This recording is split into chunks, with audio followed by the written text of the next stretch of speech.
उन्हाळा लागला तेव्हापासून एक एक्स्ट्रा काम वाढलेलं, ते कुठलं पुढे तुम्हाला सांगतेस. तर आज सकाळी उठत नाही तर मला बरंच वाटत नव्हतं, तर म्हटलं चला पटकन कामे आवरूया, मग आराम करायला बरं होतं. आराम करायच्या नादामध्ये मी जे झोपी गेले तर डायरेक्ट उठले 5 वाजता.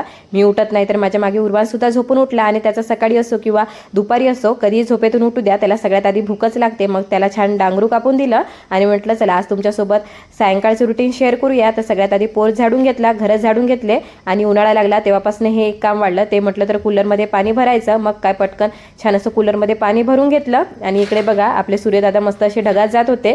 दिवाबत्तीचा वेळ होत नाही तर सगळ्यात आधी मग दिवा वगैरे लावून घेतला आणि लगेच लागले स्वयंपाकाला. स्वयंपाक घरात येत नाही तर लक्षात आलं का आपल्याला मूग भिजू टाकायची आहे. तर सगळ्यात आधी मूग बघून घेतली त्यामध्ये खडे वगैरे आहे की काय, तर आणि लगेच मग ते भिजूसुद्धा टाकली. काय बनवायचं होतं ते ठरायचंच होतं, आणि लगेच मूग भिजू टाकत नाही तर स्वयंपाकसुद्धा मांडून घेतला.